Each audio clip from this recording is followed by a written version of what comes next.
मैं शशि भूषण मिश्रा एकलव्य एकेडमी के YouTube channel पर आप लोगों का एक बार फिर हार्दिक स्वागत एवं अभिनंदन करता हूं।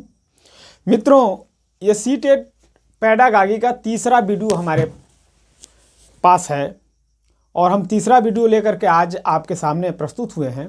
पहले मैं वीडियो चालू करूं, प्रश्न के ऊपर चलें, मैं आपसे एक रिक्वेस्ट कर लूं कि अब तक जितने लोगों ने हमारे चैनल को सब्सक्राइब नहीं किया है वह जल्दी से जल्दी सब्सक्राइब कर लें, ताकि आने वाली परीक्षा जो 31 जनवरी को होने की है, सारे लोगों को उसका लाभ अधिक से अधिक मिल सके। और सब्सक्राइब करने के साथ साथ अपने मित्रों और दोस्तों में शेयर करना भी न भूलें और थंबनेल भी दबाना न भूलें। ठीक है, तो हम अब सीधे क्लास पे चलते हैं। पहला प्रश्न दे रहा है कि निम्नलिखित में कौन सा बच्चों के संवेगात्मक विकास के लिए सर्वाधिक उपयुक्त है। संवेगात्मक, जीन पियाजे ने संवेगात्मक के ऊपर जो है रिसर्च किया था। एक चीज तो समझ लीजिएगा, संवेग के ऊपर जीन पियाजे ने रिसर्च किया, लेकिन संवेगात्मक विकास के लिए क्या चीज उपयुक्त है, विद्या कह रहा है कि क्या चीज सर्वाधिक उपयुक्त है। पहला दे रहा है आपके सामने, पहला विकल्प है कक्ष में प्रजातांत्रिक परिवेश। अब समझ लीजिए, शब्दों को समझते चलिए। विकल्प चारों देखते हैं। हमने सीटेट में आपको बताया कि आप पहले, अगर आपको थोड़ा भी दिख जाए कि यह सही है तो आप हवा में आंख मूंद के मत मारिएगा, पहले चारों विकल्प पे आप जाइएगा और कौन सबसे उपयुक्त विकल्प है उस पर आप विशेष ध्यान दीजिएगा। पहला विकल्प कह रहा है कक्ष का प्रजातांत्रिक परिवेश। प्रजातांत्रिक का मतलब होता है लोकतांत्रिक। आपने समझा, एक दूसरे की भावनाओं का कद्र करना, एक दूसरे की बातों को सुनना, और यदि दूसरे ने कुछ सही कहा है, कुछ गलत कहा है, तो एक दूसरे को सामंजस्य के साथ मिला करके अगर जो गलत बोल रहा है उसको सही में तब्दील करना, उसको समझाना और समझा करके उसकी भावनाओं को विकसित करना। तो यहाँ तो प्रजातांत्रिक का मतलब हमने आपको समझा दिया। अब दूसरा विकल्प कह रहा है अध्यापकों की कोई भी सहभागिता नहीं। अब देखिए, यहाँ नेगेटिव शब्द आ गया, सहभागिता नहीं। क्यों नहीं है भाई? अध्यापकों की सहभागिता है। अध्यापक जैसा एटीट्यूड दिखाएगा बच्चों के साथ, उस तरीके का एटीट्यूड बच्चे करते हैं, क्योंकि छोटे बच्चे अनुकरण के द्वारा भी सीखते हैं। तो बच्चों, अध्यापक की भी सहभागिता है। नेगेटिव शब्द आ गया, इसका मतलब यह पहले ही विकल्प क्या है आपका गलत है। अब कह रहा है कक्ष का नियंत्रित परिवेश, एनसीएफ जो है दंड और पुरस्कार दोनों पे प्रतिबंध किया है। नियंत्रण नहीं होना चाहिए। नियंत्रण का मतलब हो गया दंड। ऑटोक्रेटिक वर्क नहीं होना चाहिए। तो ये क्या हो गया, नियंत्रित शब्द आ गया, इसका मतलब यह गलत है। अब कह रहा है कक्ष का अधिकारवादी परिवेश। अधिकारवादी परिवेश का मतलब हो गया जहां केवल अध्यापक जो कहता है वही बच्चे को मानना पड़ता है, और वही बच्चे को मानना ही क्या सही है, या जो विद्यालय में प्रिंसिपल कह दिया वह क्या सही है, कभी यह सही नहीं हो सकता। बच्चे भी सही हो सकते हैं, अध्यापक भी सही हो सकता है, प्रिंसिपल भी सही हो सकता है। यानी कि प्रजातांत्रिक परिवेश ही क्या है, सबसे उपयुक्त विकल्प है। यह आपका चौथा विकल्प ही सही है, अतः विकल्प ए क्या है आपका सही है। आपके सामने अगला प्रश्न है, निम्नलिखित में से कौन सा एक रचनात्मक आकलन कार्य नहीं है। समझ लीजिए, एक नहीं है। आकलन का जो कार्य है, सही आकलन का, इसमें जो है 4 विकल्प दिए हैं, चारों में से कौन सा एक नहीं। तो सबसे पहले जब नहीं शब्द दिया हुआ है तो आप देख लीजिए, नहीं को आप हटा करके कि कौन सा नहीं है तो कौन सा है, यह देख लीजिए क्या क्या है। खुले अंत वाले प्रश्न। खुले अंत वाले प्रश्न क्या हैं, रचनात्मक कार्य में आते हैं, रचनात्मक मूल्यांकन में आते हैं, क्योंकि अध्यापक बच्चों से प्रश्न पूछता है, बच्चे अध्यापक से प्रश्न पूछते हैं, दोनों में आपस में क्या होता है, वार्तालाप होती है, और बच्चों को अध्यापक संतुष्ट करता है। यानी यह क्या है, कार्य है, यह कार्य है। उसके बाद से कह रहा है परियोजना भी होता है। हम पाठ परियोजना बनाते हैं, उसके बाद से बच्चों को समझाते हैं, तो यह भी क्या है, परियोजना भी रचनात्मक अवलोकन कार्य है, आकलन कार्य है। अवलोकन, हम बच्चों को देखते हैं, उनकी स्थिति के बारे में पता करते हैं, बच्चे कैसे हैं, अच्छे हैं, बुरे हैं या कमज़ोर हैं, पढ़ने में तेज हैं, कि उसके बाद उसका अवलोकन करते हैं, पता करते हैं उनकी कमजोरियों को, कैसे जो है उसकी कमजोरियों को हम दूर करेंगे, और दूर करने के बाद बच्चों के अंदर हम बौद्धिक विकास करेंगे। यानी यह अवलोकन का भी कार्य है। अब कह रहा है विद्यार्थियों की योग्यता क्रम निर्धारित करना। अध्यापक को विद्यालय के अंदर विद्यार्थियों की योग्यता क्रम को निर्धारित करने का कोई अधिकार एनसीएफ 2005 नहीं देता है।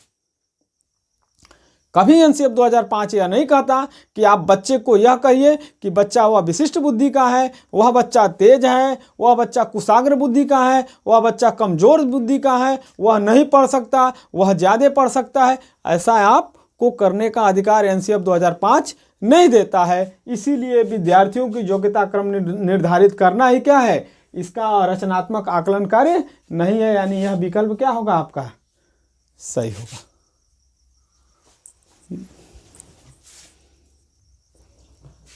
अगला प्रश्न है, एक प्रभावशाली अध्यापिका होने के लिए महत्वपूर्ण है। एक अच्छा अध्यापक के लिए क्या महत्वपूर्ण है यह देखना है।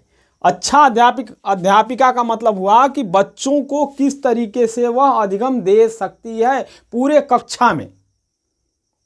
विकल्प आपके सामने दिया हुआ है। हम पहले सीटेट में चारों विकल्प देखते हैं और कौन सही सटीक बैठता है इसको देखते हैं। पुस्तक से उत्तरों को लिखाने पर बल देना। पुस्तक के उत्तरों को तो एनसीएफ 2005 ने बिल्कुल काट दिया। हूबहू लिखाने का कोई मतलब नहीं। आपने एक पिक्चर देखा है आमिर खान का, उसमें ध्यान से उतर रहा है उस फिल्म में। उस फिल्म में मशीन की परिभाषा अध्यापक पूछता है और वह मशीन की परिभाषा जो है वह खुद अपने से दे रहा है। फिर वह अध्यापक जो है थ्री इडियट नाम की पिक्चर है, उस पिक्चर में उसने स्पष्ट बताया है मशीन का एग्जाम्पल्स वही होता, मशीन का परिभाषा वही होता है, डिफिनीशन, जो उसे अपनी भाषा में समझा सके। तो यहाँ पे पुस्तक को तो काट दिया, पुस्तक का कोई मतलब नहीं। पुस्तक का हुबहू को क्या मतलब है, पुस्तक का हुबहू तो बच्चा भी से रट सकता है। आप अपनी भाषा में उसे समझाइए ताकि बच्चा उसको अच्छे से अधिगम कर सके। यानी यह विकल्प आपका क्या है, गलत। कर समूह गतिविधि के बजाय वैयक्तिक अधिगम पर व्यक्तिगत अधिगम। व्यक्तिगत अधिगम का मतलब अकेले। कभी भी कक्षा में किसी एक पर्टिकुलर बच्चे को अलग से पढ़ाने पर भी एनसीएफ 2005 रोक लगा दिया। हाँ, यदि बच्चा प्रश्न पूछता है तो आप उसे समझा सकते हैं, बता सकते हैं, लेकिन व्यक्तिगत कि वह बच्चा बहुत तेज है, हम उसे पढ़ा सकते हैं, वह कमजोर है यार नहीं पढ़ाऊंगा, इस पे भी एनसीएफ ने क्या कर दिया, एनसीएफ 2005 ने रोक लगा दिया। तो वैयक्तिक अधिगम पे रोक, यह भी विकल्प आपका गलत। अब कह रहा है विद्यार्थियों के द्वारा प्रश्न पूछने के कारण उत्पन्न व्यवधान। हो सकता है अध्यापक पढ़ा रहा है, बच्चे को नहीं समझ में आ रहा है, बच्चा पूछा सर ये नहीं समझ में आ रहा है, इस प्रश्न का आप बता दीजिए उत्तर। अध्यापक झल्ला गया है, बैठो बैठो बैठो बैठो, यह भी एनसीएफ ने रोक लगा दिया।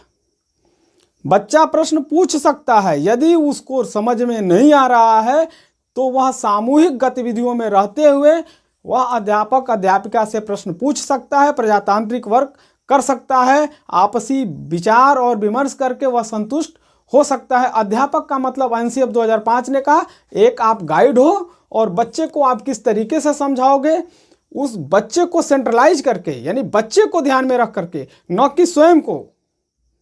अध्यापक अपने हिसाब से बच्चों को नहीं समझा सकता, बच्चे को अधिगम अपने हिसाब से नहीं कर सकता, बच्चों के अनुसार चलना होगा। तो यह भी क्या है, प्रश्न पूछने के कारण जो व्यवधान उत्पन्न हो रहा है, व्यवधान उत्पन्न नहीं होता, करके सीखना, गलतियां करके भी लोग सीखते हैं, इसलिए यह भी विकल्प आपका क्या है, गलत हो गया। अब कह रहा है प्रत्येक बच्चे के संपर्क में रहना। एक अध्यापिका यदि सभी बच्चों के साथ संपर्क में रहेगी, सभी बच्चों के बारे में जानेगी कि वह बच्चा क्या है, वह कैसे आता है, वह गरीब है, धनी है, पढ़ने में तेज है, कमज़ोर है, उसकी कमियों को जानेगी तभी उसकी कमियों को दूर कर सकती है। अतः इस प्रश्न का विकल्प डी आपका सही है।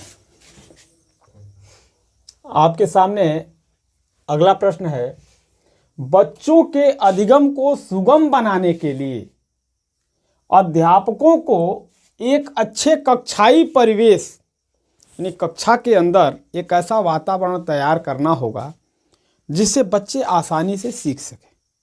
ठीक, परिवेश का सृजन करने की आवश्यकता होती है, यानी सीख सके। हमने आपको बताया एक अच्छा परिवेश हमको उत्पन्न करना है कक्षा के अंदर।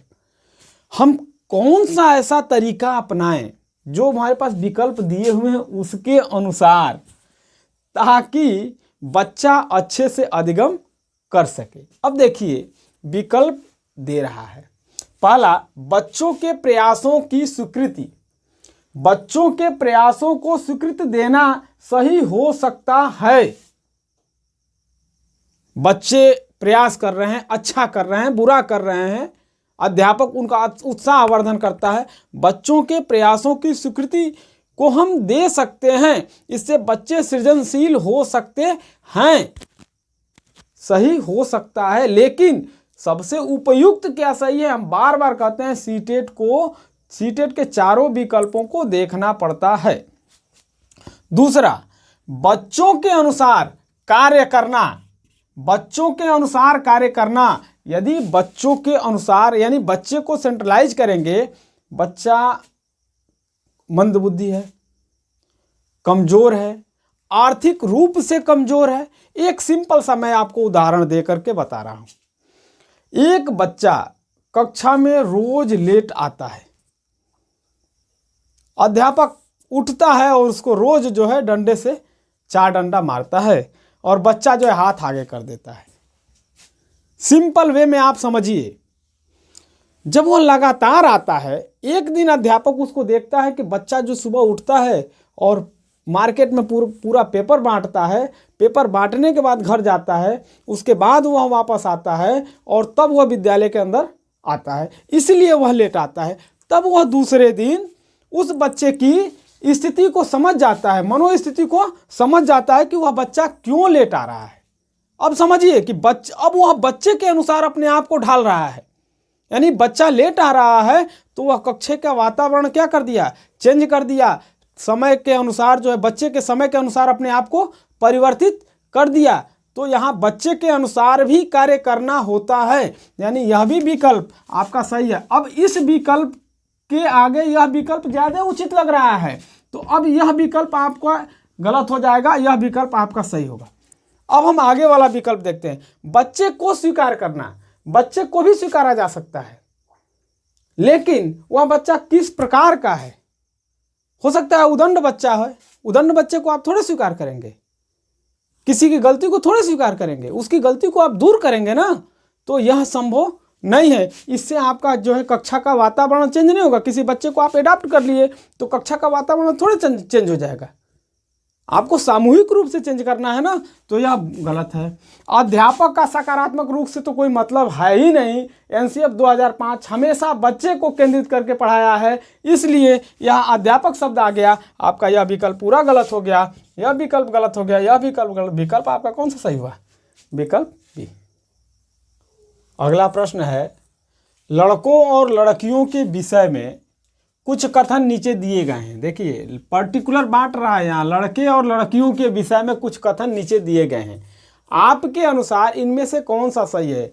हमको विकल्प देखना है कि कौन सा इसमें निष्पक्ष शब्द बोल रहा है, लड़के और लड़कियों को विभाज्य नहीं कर रहा है, यानी एक साथ समावेशी कर रहा है। यह देखना है। कोरिलेटेड, लड़कों को घर के बाहर के कामों में सहायता करनी चाहिए। लड़के ऑलरेडी घर के कामों में बाहर सहायता कर रहे हैं, तो लैंगिक भेद हो गया। यहाँ लैंगिक भेद नहीं होना चाहिए। यह विकल्प आपका क्या है? गलत है। लड़कों को घर के कामों में सहायता करनी चाहिए। घर के कामों में लड़के सहायता ऑलरेडी नहीं करते हैं, लेकिन करना चाहिए। यह समावेशी शिक्षा के रूप में आया, तो यह सही है। हो सकता है घर में मम्मी है तो मम्मी के साथ कोई काम करवाना पड़ता है, तो यह सही हो सकता है, लेकिन हम विकल्प चारों देखेंगे उसके बाद ही कह सकते हैं। सभी लड़कों को विज्ञान तथा लड़कियों को गृह विज्ञान पढ़ाया जाना चाहिए। कोई जरूरी नहीं है, लड़के भी गृह विज्ञान पढ़ सकते हैं और लड़कियां भी विज्ञान पढ़ सकती हैं। यह विकल्प आपका पूरा गलत है।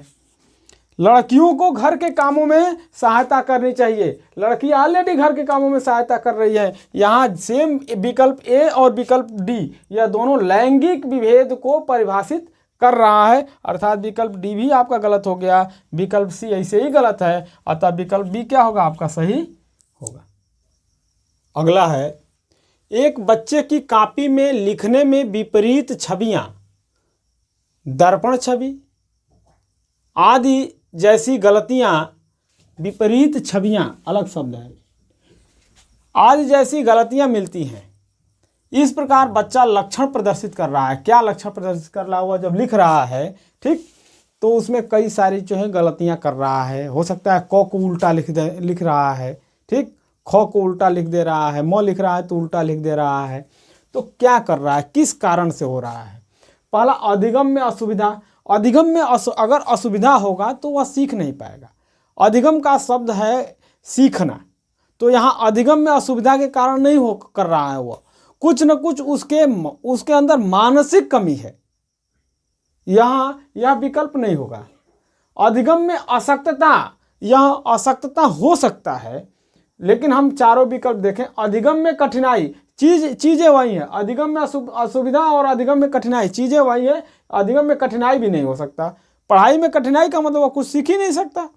अधिगम में समस्या के कारण, तो अधिगम में समस्या के कारण भी लिखने में उसको कोई दिक्कत नहीं होनी चाहिए। वह लिखावट में है, यानी वह मानसिक अशक्तता के कारण है। अधिगम में अशक्तता के कारण ही होगा, यानी विकल्प आपका बी सही होगा। अशक्तता, अधिगम में अशक्तता का मतलब हो गया कि उसे अधिगम कर रहा है, सीख रहा है, ठीक, लेकिन जब वो लिखने जा रहा है तो उसकी दिमाग यानी मंद, इसको कह सकते हैं मंदता, मानसिक मंदता भी हम कहते हैं। अधिगम में अशक्तता को मानसिक मंदता का ही भी एक शब्द हम देते हैं। इसलिए यहाँ विकल्प आपका बी क्या होगा, विकल्प बी सही होगा।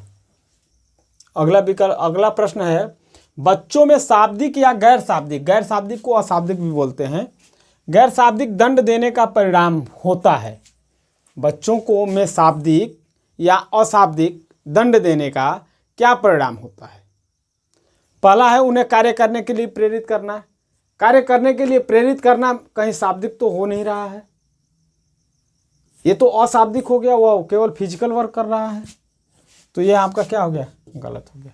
बच्चे की छवि की सुरक्षा करना, छवि की सुरक्षा करने से उसके शाब्दिक अशाब्दिक में कोई मतलब है नहीं, गलत हो गया। उनके अंकों में सुधार करना, हमने आपको पहले दिन से बताया, मेरा पहला वीडियो जब से पढ़ रहा है तब से मैंने बताया कि अंकों में सुधार, आंकिक शब्द यदि आ जाता है तो वहाँ मूल्यांकन हो जाता है, और मूल्यांकन को एनसीएफ 2005 शुरू से हटाया है कि हम अंकीय प्रणाली नहीं फॉलो करेंगे, हम ग्रेडिंग प्रणाली फॉलो करेंगे, और जिसे 2024 में सारे विश्वविद्यालयों में लागू भी किया जाना सुनिश्चित किया गया है। इसीलिए यह हमारा क्या है, विकल्प ये भी गलत हो गया। अब बचा क्या हमारे पास, विकल्प डी। अब देखते हैं कि क्यों सही है, हम थोड़ा उस पर चर्चा कर लें। उनके स्वयं के प्रति अवधारणा को नष्ट करना, क्या अवधारणा है उनके अंदर कि मैं कमजोर हूँ, मैं कुछ सीख नहीं सकता। अरे क्यों नहीं सीख सकता हूँ, मैं करूँगा तो सीख सकता हूँ। बच्चे की इसी अवधारणा को अध्यापक को दूर करना है, और करेगा कब, जब बच्चे को अच्छी तरीके से समझेगा। इसलिए आपका विकल्प डी क्या है, सही। निम्नलिखित में से कौन सा प्रारंभिक बाल्यावस्था अवधि के दौरान, प्रारंभिक बाल्यावस्था 2 से लेकर के 4 वर्ष तक, ठीक, ये आपका प्रारंभिक, मैं लिख दे रहा हूं आपको, प्रारंभिक बाल्यावस्था की अवधि है, ठीक ना, बाल्यावस्था की अवधि। अब ये समझ लीजिए कि इन 2 से 4 वर्ष की अवस्था में बच्चे के जो भूमिका होती है एवं व्यवहार के बारे में जानकारी अगर प्रदान करते हैं, बच्चे जो है अपनी भूमिका और व्यवहार के बारे में जो जानकारी प्राप्त कर रहे हैं, कुछ सीख रहे हैं, कुछ पढ़ रहे हैं, या कोई भी चीज़ें अनुकरण करके जो सीख रहे हैं, देख रहे हैं, वह किसके द्वारा सीखेंगे, किसकी भूमिका सबसे ज़्यादा होती है। हमारा पिछला वीडियो है, मैंने आपको बताया कि सबसे प्राइमरी एजुकेशन, प्राइमरी विद्यालय परिवार होता है। माता पिता और परिवार बच्चे के व्यवहार में परिवर्तन लाने के लिए सबसे मूल जो कारण है वह माता पिता और परिवार। तो अब हम देखते हैं 2 से 4 वर्ष की अवस्था में केवल 2 चीजें आ सकती है, परिवार और माता पिता। अब माता पिता के साथ परिवार में आपका भाई बहन, चाचा चाची, दादा दादी, ये सब आते हैं। अब जब 4 वर्ष से ऊपर जाता है, 4 वर्ष तक तो वो समझ ही नहीं पाता कौन हमारा दोस्त है, कौन हमारा मित्र है। 4 वर्ष के बाद तो उसको समझ में आता है कि हमारा वह दोस्त है, वह हमारा मित्र है। हम विकल्प पे देखते हैं, भाई बहन व अध्यापक। 2 से 4 वर्ष की अवस्था में बच्चा स्कूल कहाँ जाता है? जाने का कोई प्रश्न नहीं है। यह विकल्प गलत है। जब तक विद्यालय नहीं जाएगा अध्यापक की कोई भूमिका नहीं है। अध्यापक एवं साथी, यहाँ भी चीज़ें वही है। यहाँ विद्यालय नहीं जा रहा, यहाँ भी अध्यापक है, यहाँ भी विद्यालय नहीं जाएगा, ये भी गलत है। अब आपका साथी एवं माता पिता, जब यह 2 से 4 वर्ष की अवस्था में उसके कोई मित्र कहाँ से होंगे भाई? 4 वर्ष की अवस्था में वो क्या समझता है बच्चा कि वो हमारा मित्र है? वो हमारा मित्र नहीं है। तो साथी भी यहाँ क्या हो गया? गलत हो गया। माता पिता एवं भाई बहन, जो कि हमने आपको अभी बताया, प्रारंभिक बाल्यावस्था में जो चीज़ें सीखता है बच्चा वो सबसे ज़्यादा किससे? परिवार और माता पिता से। यानी विकल्प डी आपका क्या है? सही है। अगला प्रश्न है, अधिगम में आकलन के लिए आवश्यक है। आकलन के लिए कि हम देख सकें कि बच्चे में हमारा क्या प्रोग्रेस हुआ है। अध्यापक जो है पढ़ा रहा है और उसको यह देखने का तो अधिकार है ही, क्योंकि भाई बच्चा देखेगा नहीं कि उसके अंदर सुधार हो रहा है तो वो कर क्या सकता है? कुछ नहीं करेगा। इसलिए आकलन के लिए आवश्यक है क्या?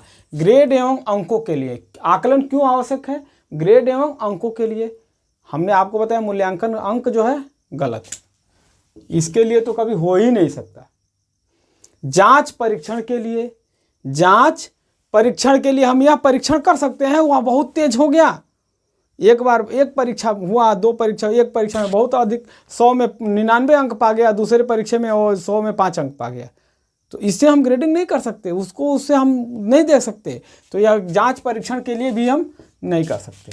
प्रेरणा के लिए यह विकल्प आपका सही हो सकता है। हम आकलन कर सकते हैं किसके लिए? प्रेरणा के लिए। शाबाश, आपने बहुत अच्छा काम किया है और अच्छा काम करो, तो यहाँ प्रेरणा दिया जा सकता है, शाबाशी दिया जा सकता है, प्रोत्साहन दिया जा सकता है। लेकिन विकल्प हम अगला देखते हैं, विकल्प हमारा डी, पृथक्करण और श्रेणीकरण के उद्देश्यों को प्रोत्साहन के लिए। पृथक्करण, हम डिवाइडेशन नहीं कर सकते कि यह बच्चा तेज है या बच्चा कमजोर है या मंद बुद्धि का है या बहुत तेज बुद्धि का है या कुशाग्र बुद्धि का है। तो पृथक्करण यहाँ तो जो है क्या कर दिया? बांट रहा है। तो इसका मतलब यह विकल्प क्या है आपका? गलत है। कौन सा विकल्प सही होगा? विकल्प सी आपका सही होगा। अगला प्रश्न है, प्रचलित योजनाओं में नई जानकारी जोड़ने। अब समझ लीजिए, यह बिल्कुल परिभाषा है। प्रचलित योजनाओं में नई जानकारी जोड़ने को आत्मसातीकरण कहते हैं। यानी हम जानकारी हमारे पास है, कुछ चीज़ें हैं, मैंने आपको बहुत पीछे बताया, पहले हमारा वीडियो एक आपने देखा होगा, अधिगम का स्थानांतरण। हम साइकिल चलाना सीख रहे हैं और मोटरसाइकिल चलाने जा रहे हैं, नई चीजें हम सीखने जा रहे हैं, तो हम क्या कर रहे हैं? मोटरसाइकिल को आत्मसात, मोटरसाइकिल चलाने की विधि को क्या कर रहे हैं? स्वीकार कर रहे हैं अपने अंदर। तो इस शब्द को एक समझ लीजिए, सी बिल्कुल परिभाषा है। प्रचलित योजनाओं में नई जानकारी जोड़ने को आत्मसातीकरण कहते हैं। आत्मसातीकरण। अब आपका विकल्प जो है वो देख लीजिए, आत्मसातीकरण है। ठीक, यह है आपका विकल्प सी सही है। समायोजन तो कोई प्रश्न हो ही नहीं सकता। समायोजन का मतलब हो गया किसी दूसरे परिवेश में अपने आप को ढालना, ये तो विकल्प होगा ही नहीं। साम्य धारण का मतलब किसी भी चीज को स्वीकार कर लेना, ये भी आपका विकल्प नहीं होगा। संगठन का मतलब कि कई ग्रुप हैं और उन ग्रुप को एक साथ इकट्ठा करना ये भी आपका विकल्प नहीं होगा। सीखना, नई चीज़ें सीख रहे हैं हम स्वयं, तो वह आत्मसातीकरण है। अतः आपका विकल्प की सी क्या है, सही है। आज के लिए मित्रों इतना ही। मैं आपसे फिर निवेदन करूंगा कि आप हमारे चैनल को अधिक से अधिक सब्सक्राइब करें, और जो पहले से देख रहे हैं वीडियो वो अभी तक सब्सक्राइब नहीं किए हैं तो वह जल्दी से जल्दी सब्सक्राइब कर लें, और अधिक से अधिक शेयर करें, लाइक करें। धन्यवाद।